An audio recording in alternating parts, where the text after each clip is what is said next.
Hey there everybody, welcome to Auto Bears, and this handsome beast is the new Hyundai Tucson plug-in hybrid.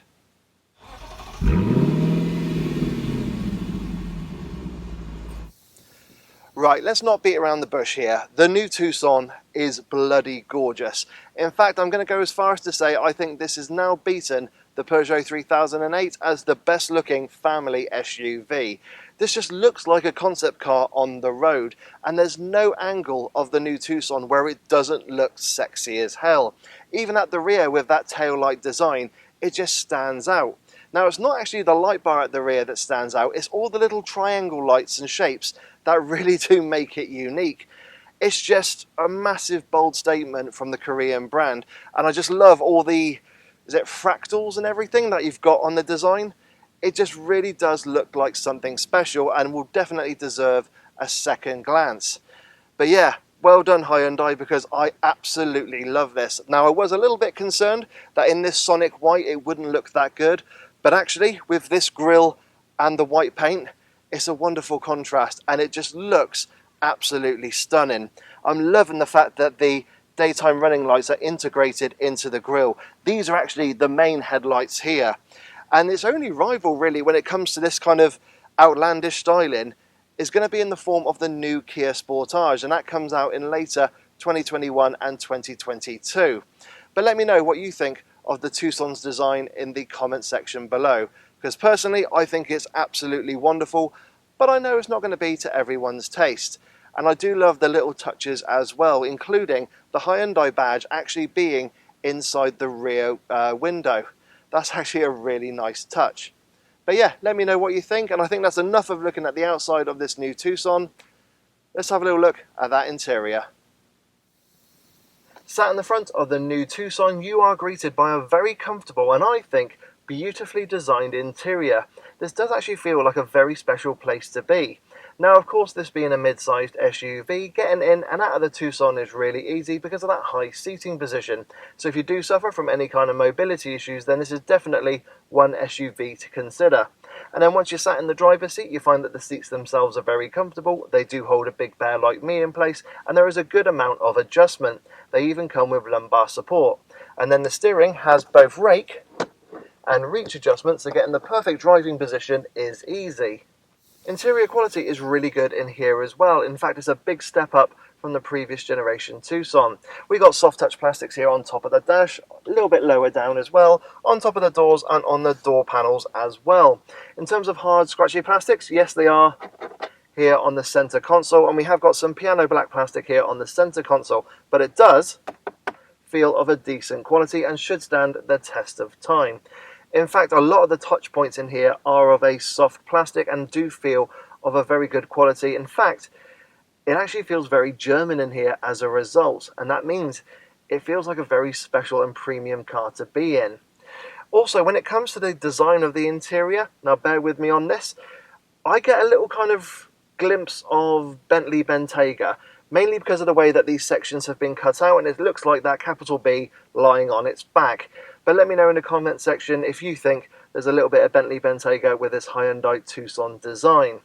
When it comes to cubby spaces in the Tucson, it's actually not too bad. We've got some decent sized door bins where you can get a medium sized bottle of drink in there, but they're not lined with any fabric, so loose items will rattle around a bit. Then ahead of the center console, we've got a nice little handy tray area, and we've actually got a wireless charging pad. But what I love is that it's actually kind of offset to an angle, so it means that the tray itself is not being used. So with the two USBs and 12-volt socket, you could charge 4 devices at the exact same time in there. That's a really clever design feature, and hats off to Hyundai for thinking of it. Then just behind there we have got 2 cup holders here on the center console, and they are of a decent depth, and they've got a couple of plastic grippers to hold your bottle in place. But what I love is that they are offset to the left hand side, so if you're on a long journey you can rest your hand on the center console and those bottles won't get in the way. Again, good thinking Hyundai. Then underneath the center armrest we have got a good amount of storage space, and there is a little bit of fabric at the bottom, but there's no additional features like a 12-volt socket or USBs. However, that is actually a decent amount of space and very handy. And then we have finally got the glove box, which is of an okay size, but again it's not lined with any fabric, so loose items will rattle around in there. And in typical Hyundai fashion, the book pack is thicker than the Encyclopedia Britannica and does take up quite a bit of space. So that's just something to be aware of. And then finally, we've got a couple of little additional storage spaces on the side of the center console, which might come in handy to put something like your wallet or perhaps some loose change in there. So all in all, when it comes to cubby spaces, it's not too bad in the new Tucson. Now when it comes to the dual zone climate control, gone are the rotary dials of the previous generation, and they've now been replaced with touch sensitive buttons. Now they can be a little bit fiddly to use when you're on the move, however, it's much better than the Volkswagen Group system where you have to operate everything via the touchscreen. So that is very handy, but once you get kind of used to their position, it becomes second nature, and I've really enjoyed using it on this new Tucson. In fact, I kind of prefer this layout with the kind of going forward with electric and hybrid vehicles. It just makes it a lot easier to use and less distracting when on the move. Now we have got some physical buttons here on the center console. So we have got your heated and ventilated seats, we've got your heated steering wheel, hill descent control, parking sensor control, 360 camera control, and also your heated and ventilated seats for your front passenger. We then have your drive mode select, so you can have sport or eco, or you can go to terrain for the all-wheel drive system, and you can choose things like mud, snow and gravel. And then we have got another button for your basically your hybrid controls, EV or HEV, and I'll go through that when we're on the move on the driving part of the review. And then just behind there we've got three separate buttons for your gear select, reverse, neutral and drive, and then we've got park just slightly offset. And then behind there, your electric handbrake and auto hold function. So when it comes to the physical buttons here in the Tucson, they are nicely laid out, and it doesn't take too long to get used to where they're positioned. And the heated and actual ventilated seats have come in handy this week, because it is autumn here in the UK, and although I've got blue skies, tomorrow could be very different, so that has been a very nice and handy feature. Now finally, we've got the display screens. So both the infotainment screen and also the digital display are 10.25-inch screens. Now of course with the infotainment system it is a touch screen, and there's a huge amount of customization when it comes to configuring the car. Only drawback is I have found it to be a little bit hesitant when responding to inputs, but you do get Apple CarPlay and Android Auto, so that is an added bonus. So that's the only negative I've really come with this new display. It is nice and crisp and clear when it comes to the graphics. I just want the responses to be a bit sharper. And then we got the digital dashboard display, which is again really lovely and clear. And I do love the fact that when it goes from eco to sport, there's a couple of really nice designs to the dials. Now it's not as customizable as a Volkswagen Group display, so you don't have the whole sat-nav taking up the display screen, but it is very handy to use. There's even this kind of weird cube layout you can have on there as well, which is very unique. Something definitely to get used to. And that's pretty much everything here in the new Tucson. In fact, you've got everything that you could possibly need. And the only thing I've noticed that's missing from this interior is a head-up display. But I'll be honest, I'd actually think that would make the kind of clean design a little bit messy and fussy. So I'm actually not really too bothered that I'm missing a head-up display, and that digital dash is actually very clear and provides you with a lot of information, but it's easy to get used to what's on display. And you just use the steering wheel controls to go through the various driver menus, and you can see things like what the hybrid system is doing, as well as your driver data. So yeah, sat in the front of this new Tucson, it feels so much better than its predecessor, but it is a very lovely place to be. The materials are a lot more premium, and yeah, you've got to take your hats off to the team at Hyundai, because this is a really nice interior to sit in, especially on a long journey. Now I think that's enough of looking at the front of this new Tucson. Let's see what it's like in the back.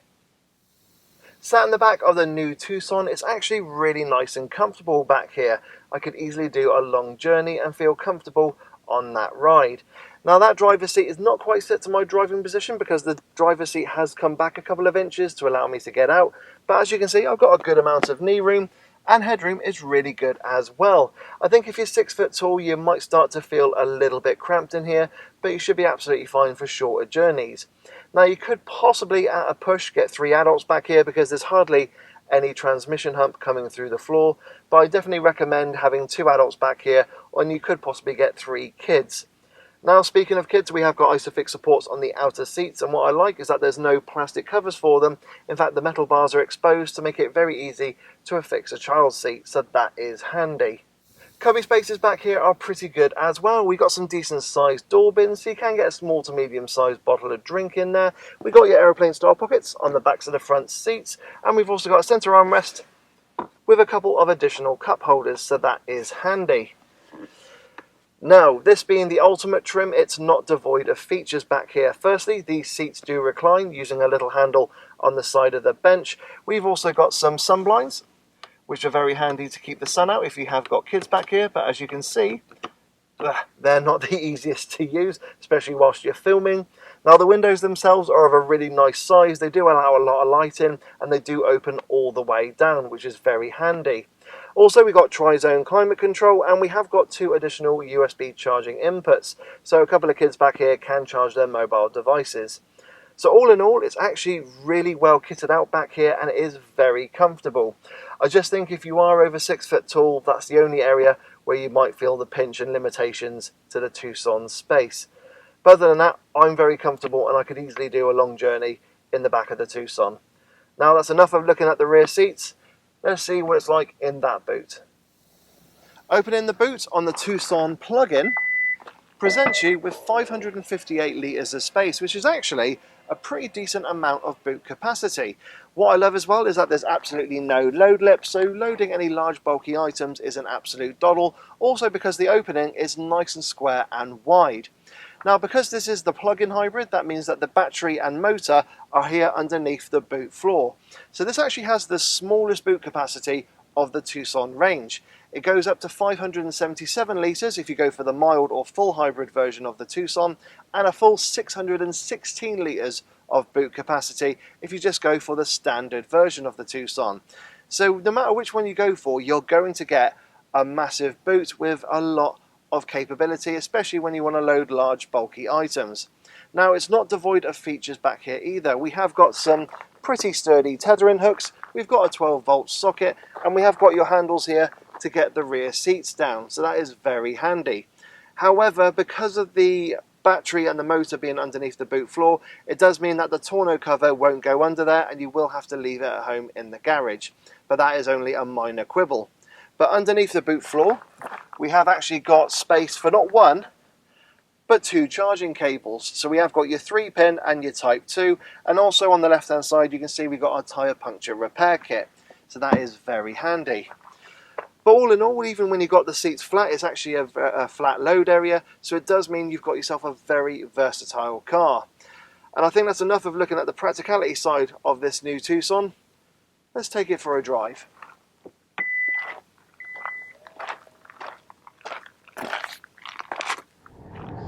Once you get driving in the Hyundai Tucson, first impressions are really positive. You quickly establish that the Tucson has been designed to be a comfortable family SUV rather than a sporty one. And if you are after a sporty family SUV, then I definitely recommend the Seat Ateca. And that does give you the impression that you could do a long journey in the Tucson and come out the other end feeling nice and relaxed. So that is a bonus. Now, visibility in the Tucson is actually really good. You've got a nice high seating position, so the view up front is really positive. The A-pillars are not too thick, and I've not found myself looking around them at any junctions. The wing mirrors as well are of a large size, and they do aid with all-round visibility. And then also, if you look over your shoulder, as you can see, there is quite a thick C-pillar there, so it does mean there is a pronounced blind spot. But with the thanks of the wing mirrors, blind spot monitoring, and also blind spot cameras, that's a feature I really love on the Tucson. It does mean that pretty much all-round visibility is good. Even rear visibility out of the Tucson is actually very good, and it means that parking the Tucson is a bit of a doddle, of course, with the aid of front and rear parking sensors. So yeah, first impressions of the new Tucson are really good. It's not just a good-looking car, it drives well as well. Now there are 5 trim levels in the Tucson range. There's the entry-level SE Connect, the Premium, the sporty looking N-Line and N-Line S, and this top-of-the-range Ultimate. Now my pick of the spec range would probably be the Premium moving up to the N-Line, because you pretty much get all the kit that you would want. However, if you want all the bells and whistles, then by all means go for the Ultimate, but you do have to pay for it. And as I mentioned earlier when I kind of showed you around the cabin, the one thing that seems to be missing in here is actually a heads-up display. But since I've had this Tucson for a week, I've not really missed it. In fact, that digital display has been absolutely brilliant. So yeah, even though you haven't got a HUD, you don't really need one. But that would be my pick of the range, the Premium moving up to the N-Line. Now, at the heart of the Tucson is a 1.6 litre 4-cylinder petrol engine producing between 148 and 261 brake horsepower, depending on which version of the Tucson you go for. Now, please bear with me on this because there's quite a few choices available in the Tucson range, and it does depend if you're after a manual or if you're after 2-wheel drive, 4-wheel drive, or a version of the hybrid drivetrain. So the entry-level car comes with that 1.6 litre petrol engine with a 6-speed manual and 2-wheel drive. You can then have a mild hybrid version of that, which ups the power to 177 brake horsepower. You do then have 4-wheel drive, and that comes with a dual-clutch transmission. You can then go for a full self-charging hybrid, which again ups the power again to 230 brake horsepower. You get 2-wheel drive on that, and you get a 6-speed automatic gearbox. And then finally you get this plug-in hybrid, which is the top-of-the-range version of the Tucson, with 261 brake horsepower, 4-wheel drive, and that's 6-speed automatic. So there are quite a few choices available, and of course the higher up the hybrid range you go, the more money you are going to spend. Now, this particular car that I've got, so as I've mentioned, it's got 261 brake horsepower, 258 pounds-feet of torque, which means 0 to 60 takes a little over 8 seconds, and that's because this Tucson does weigh just shy of 2 tons. Now, granted, it is definitely 2 tons with me sat in it, but it doesn't feel that heavy when you're just driving along. You've actually got to kind of chuck it into a few corners in order to expose that weight. But it goes along really nice and briskly, and in all honesty, it works really well. And in terms of miles per gallon, well, Hyundai say I should get 201 mpg. Now, granted, that is less than the Ford Kuga plug-in hybrid, but in terms of realistic miles per gallon, well, it's kind of ranged very, very widely. I mean, I've had, on one small journey, I got 363 mpg because I used a little bit of the engine basically to warm up the car, and then it switched to hybrid mode. And then I've been driving with the battery pretty much fully depleted, and I've averaged around 40 to 50 mpg, which isn't too bad for this kind of car. So that's just something to be aware of, depending on the kind of journeys you're going to do in your Tucson, which will basically dictate which version of the Tucson you wish to go for. So in regards to the plug-in hybrid which I have here, I've got a 13.8 kilowatt per hour battery underneath the boot floor, and with the electric motor it produces around 91 brake horsepower, which gives you that 261 brake horsepower in total. Now, I should be able to do 35 miles on pure electric driving, and I do believe Hyundai when they say that. However, when you get to 0, you will notice that there is still just shy of a quarter of the battery left. And basically it means it goes from being a plug-in hybrid and turns and acts like a mild hybrid, which is not a bad thing because it does mean that it still drives in EV mode at slow speed and through town. But it also means as well that whilst you're driving around, you haven't got a completely empty metal lump underneath your boot floor, and you're just carrying around additional weight which will affect your MPG. So that's something I do like about the Tucson. Now, there is a button on the center console which means you can actually go from having it as a automated system, so the car decides whether you want EV or use of the petrol engine. You have a mild hybrid system where it will essentially put it into the engine if you're driving at high speed, but lower speeds, as I mentioned, it will then favor the battery in EV mode. And then there is a full EV mode which you can use, and then you can just use those 35 miles of electric range. And considering that the average UK commute is around a 23-mile round trip. That will be really handy and essentially means you shouldn't have to top up your petrol tank. You just plug it in at the end of the night and have it fully charged ready the next morning. Of course, that's what you're going to need to do with a plug-in hybrid. So that's just something to consider in regards to the plug-in. I will very quickly mention that the plug-in charger is on the other side of the car opposite the petrol filler cap. So that's just something to consider when charging up your plug-in Tucson. Now, as I've mentioned, the plug-in hybrid does come with a 6-speed automatic gearbox and is a little bit of a weak link in the Tucson. At low speeds it is quite hesitant and you can kind of feel it trying to decide if it wants to use the petrol engine or use the EV motor, and it's not as seamless when it's transitioning between the two compared to something like the Ford Kuga. So that's just something to be aware of, but it doesn't destroy the driving experience, but it is just that little niggle you can feel when you're driving around, particularly at low speed. And if I do put my foot down now, yes, I've got 261 brake horsepower under the bonnet and with that electric motor, but it just takes a second to respond when I put my foot down. So again, it just shows that the Tucson has been designed for comfort rather than sportiness. But then again, you're not really going to be driving your Tucson in an aggressive manner. But just something to be aware of, that if you do want to quickly overtake, yeah, when you put your foot down, there is just a little bit of a delayed response. So what's the ride refinement and handling like in the Tucson? Well, ride-wise, I've been really impressed by it. It feels like a much more mature car, and as a result, a much more expensive car. As I mentioned earlier, it does feel like it's been built for comfort rather than sportiness, and that is a big advantage with the Tucson. It deals with the bumps and imperfections really well, and even some of the bigger potholes and manhole covers I've driven over, where I expected it to really boom and vibrate into the cabin, it hasn't.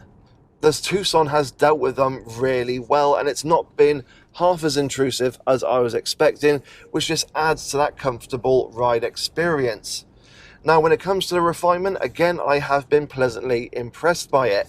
Now, yes, with the large wing mirrors, we have got a bit of wind noise coming into the cabin, but tyre roar is the main intrusion, and even then, it's actually well isolated away from the interior. Even when the engine kicks in, you can barely hear it, which is a big surprise considering I've driven this car's kind of bigger rival from Kia with the Sorento, and I could hear the engine quite a bit. But in this, unless you absolutely put your foot down and get, the engine revving to max, you can barely hear it. And again, it just adds to that really nice, refined, comfortable experience. I have been truly pleasantly surprised by it, and yeah, I think a number of manufacturers can definitely learn from that. Now, there is a trade-off because we've got that soft suspension, which means that sometimes when you're driving around at lower speed, if you're on a certain road, you might find that some of the bumps and imperfections, although the suspension deals with them really well, there can be just a little bit of fidgetiness, and that does kind of happen, especially when you start to accelerate and go a bit faster. And it just feels like the Tucson's struggling to settle a bit, but it's not uncomfortable. You just feel that little shimmy in your seat and you're just aware it's going on. But as I said, it doesn't kind of take away from the comfort experience or the ride quality. It's just something there where something like a Skoda Karoq might feel a little bit settled. Now, when it comes to the Tucson's handling, I'm going to say it's absolutely fine. As I've mentioned, it's not been designed to be a sporty car. Something like the Ford Kuga and Seat Ateca will definitely be more rewarding in the corners.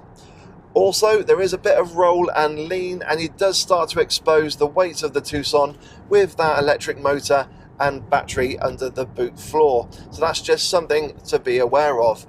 Yes, because I've got four-wheel drive, it does hold on with a bit of confidence, but again, the rewards are not there for you. And even if you put it into sport mode, it still doesn't feel like a sporty SUV. As I've said, the Ateca and Kuga are far more rewarding when you chuck them about in the corners. So that's just something to be aware of. But as I said, the actual driving and handling is absolutely fine, perfect for day-to-day driving, and the emphasis and bias has been put forward to comfort rather than sportiness, which is absolutely fine, and I've got no complaints with the steering whatsoever. And I do love the feel of the steering wheel in my hands. It does feel really nice, and a quality leather as well. So yeah, in terms of the overall driving experience with the Tucson, it's very comfortable, it's very refined, but yes, it's not the most rewarding when you chuck it into the corners. So with my time in the Tucson, are there any highlights and niggles I need to let you guys know about? Well, definitely. So firstly, one of the highlights, as I've said, is I love the design layout of the dashboard and also of the center console. And although I did say I would like the infotainment system just to be a bit more responsive, I do love the touch sensitive buttons in regards to the climate control system. However, there is a trade-off, which is that they are very much prone to dust and smudgy fingerprints, so you might find yourself on occasion giving the center console a bit of a wipe over, so that's just something to be aware of. Also, I've got a sunroof on this particular car, but it doesn't open that far. It barely goes halfway, so I personally rather just have a glass screen rather than a sunroof, but that's my own personal opinion. And next we've got the convenience features on the Tucson, which I absolutely love, and there's been an added one to this new version compared to the predecessor. Now, the first one I'll mention is in regards to the powered tailgate. Now, lots of SUVs have them, and basically if you've got the key in your pocket, you walk up to the car, you wave your foot under the bumper, that's what a lot of manufacturers do, and then the boot opens for you. But if you're holding a big box or something heavy, you're going to look a little bit awkward waving your foot under there, and also you could lose your balance and, you know, hurt yourself or damage the goods that you're carrying. But with the Tucson, it's so much better. What you do is you just walk up to the back of the Tucson, you've got the key in your pocket, and after 5 seconds, the boot automatically opens. So simple. In fact, that's something I'm surprised Skoda haven't come up with, because it's so much easier and so much more convenient to use than like shaking your foot and, you know, throwing your foot underneath the bumper. So yeah, there's that one that I really love. And the next one is that you can actually move the Tucson without being sat in the Tucson, and you're just using the key fob. And that's absolutely brilliant if you're perhaps parked in a supermarket car park and someone's been very selfish and parked very close to you. And then just using a couple of features on the key fob in a certain order, you can actually move your Tucson. So I really did like that. And even if your wheel isn't straight and it's at full tilt, it'll actually straighten itself before reversing or going forward. Again, a feature I really like.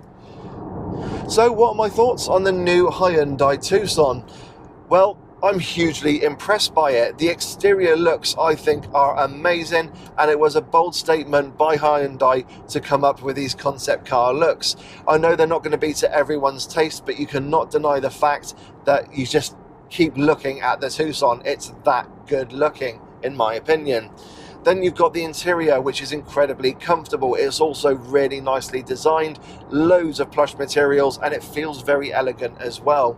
You can easily do a long journey in here. It's very practical as well. We've got a big boot and we've got plenty of rear passenger space. But there are some niggles there. It's not completely perfect. As I've mentioned, the ride just needs to get itself a bit more settled. The infotainment system just needs to be a bit more responsive, as well as the gearbox, which I just like the ECU to be tweaked a little bit so it's a bit smoother going between petrol engine and hybrid system, and when you put your foot down, and the responsiveness. But all in all, there are more positives than negatives on this new Tucson, and this should be a family favourite. And considering that it starts at under £30,000 for just the 1.6 petrol, it's actually pretty affordable as well. Of course, if you want all the bells and whistles, if you want all the toys, and you want to kind of save yourself on the tax side of it as a fleet car, then go for the plug-in hybrid. You won't be disappointed. But yeah, the new Hyundai Tucson, bold, comfortable, flawed, but a really good family SUV. So everyone, I hope you've enjoyed my review of the new Hyundai Tucson plug-in hybrid. As always, don't forget to like, subscribe and hit the bell notifications icon to let you know when I, Dave the Auto Bear, bring out a new video. Of course, if you've got any questions about the Tucson and my time with it, please put them down in the comment section below and I'll do my utmost to answer them for you. Of course, I'm on Facebook, Instagram and Twitter, and I always recommend you follow me on there for additional content, including live videos and still images of cars I review and events I go to. But yeah, I've been thoroughly impressed with the new Hyundai Tucson. I think it is a brilliant family SUV, and if you are considering it, definitely take a test drive. But guys, I hope you're all keeping safe, maintain your social distancing, don't forget to wash your hands and wear a mask, and I'll catch you all in the next video. So take care everyone, and bye bye.